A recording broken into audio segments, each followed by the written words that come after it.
සරණයි. ඔයාලා මේ ඇවිල්ලා තියෙන්නේ පඬුවස්නුවර සුවිශේෂී ස්ථානයකට. පඬුවස්නුවර නටබුන්නු රාජධානියේ විශේෂිත වූ විහාර මන්දිරයකට තමයි ඔයගොල්ලෝ පැමිණලා තියෙන්නේ. ඒකට මේ ස්ථානයේ මේ පැරණි 12 වෙනි සතවර්ෂයට අයුත් නටබුන්නු මේ මාලිගාවක නටබුන් වගේම අපිට දකින්න පුළුවන්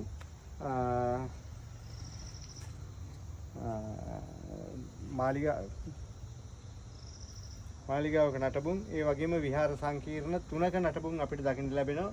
ඒ වගේම අද ලංකාවේ සුප්‍රසිද්ධ වූ ස්ථානයක් තමයි මේ එක්ටම් ගේ කියන ස්ථානය. ඒ ස්ථානයත් අපිට බලන්න පුළුවන්. ওই කියන නටබුන් අපිට මේ සංචාරයේදී බලන්න පුළුවන්. ඒ වගේම අපි මේ දැන් පැමිණලා ඉන්නේ ඒ විහාර සංකීර්ණ වලින් පළවෙනි විහාර සංකීර්ණ වෙත. එතකොට මේ ස්ථානයේ විශේෂ ලක්ෂණයක් තියෙනවා. ඒක විශේෂයෙන් අපි හඳුන්වා දෙනවා ඔබට. මේ විහාර සම්ප්‍රදාය 12 වෙනි සතවර්ෂයට අයිති නැතත් අනුරාධපුර මධ්‍යකාලීන ගන්ධකූට සම්ප්‍රදාය කියන සම්ප්‍රදායෙන් තමයි මේක නිර්මාණය කරලා තියෙන්නේ. මෙහි විශේෂ ලක්ෂණය තමයි ගර්භය තියෙනවා, අන්තරාලය තියෙනවා, මණ්ඩපය කියන කොටස තියෙනවා. ඒ වගේම මෙහි විශේෂ ලක්ෂණය තමයි අපි වන්දනා කරලා ආපහු යන ගමනේදී බුදුන්ට පිටු නොපා යන ක්‍රමයක් තමයි මේ ස්ථානයේ මේ නිර්මාණය වෙන්නේ. ඒ වගේම මේ ස්ථානයේ අපි දකින්න ලැබෙන බුද්ධ ප්‍රතිමාව ගැන කතා කරොත් මේ ස්ථානය මේ ප්‍රතිමාව අනුරාධපුර යුගයට බව අපිට පැහැදිලිව පේනවා ඒ ලක්ෂණ වලින්.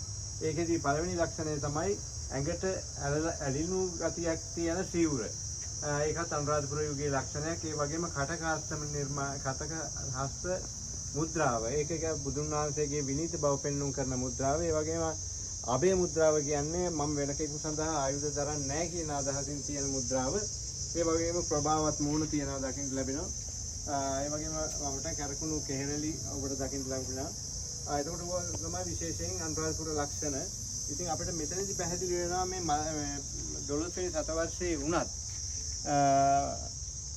මෙහි තියෙනවා යාව ජීව මොකක් හරි ගමනක්. මොකද ඊට කලින් තිබිච්ච බුදු පිළිමයකුත් මේ ස්ථානයේ තියෙනවා. අනුරාධපුර මධ්‍යකාලීන සම්ප්‍රදායට අයත් මාලිගා මේ විහාරගේක නටබුන් අපිට මේ ස්ථානයේදී මේ අපි දකිනවා. ඒ වගේම මේ ඔයගොල්ලන්ට දකින්න ලැබෙනවා මෙතන දාගැබක නටබුන් අපිට ලැබෙනවා. ඉතින් අපිට මේ පරීක්ෂණ පැවැත්වීමේදී එහෙම නැත්නම් පුරාවිද්‍යා පරීක්ෂණ කාබන් කාල නිර්ණයට අනුව මේ ස්ථානයේ 12 වෙනි සතවර්ෂයේ අයිති ද්‍රව්‍යයන් තමයි අපට ලැබෙන්නේ. ඒ වගේම ඔයගොල්ලන්ට මේ ස්ථානයේදී මේ දාගැබේ හැඩය එහෙම නැත්නම් මේක හැඩය බුබ්බුලාකාර හැඩයක් බව අපට පැහැදිලි. ඒ වගේම මේ අසල දකින්න ලැබෙන කුටි ඒ හිටපු සංඝයා වහන්සේලාගේ කුටි තියෙනවා. ඒ වගේම සීමා මාලකය අපිට දකින්න ලැබෙනවා. ඒකම කියම වැසිකිලි පද්ධති දකින්න ලැබෙනවා.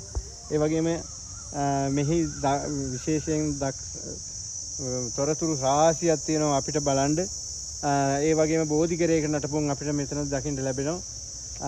ඉතින් මම මේ ඉදිරිපත් කරන කරුණු ඉක්මනින් අවසන් කරන්න ඕන. එහෙම නැත්නම් මේ අපිට කාලය වේලාව මදි. ඔයගොල්ලන්ට මේ ස්ථානයේ හොඳින් නරඹා ගන්න අවශ්‍යතාවයක් තියෙනවා නම් මේ ස්ථානයට එන්න. මම විශ්‍රාමික පුරාවිද්‍යා පර්යේෂණ නිලධාරි කෙනෙක්.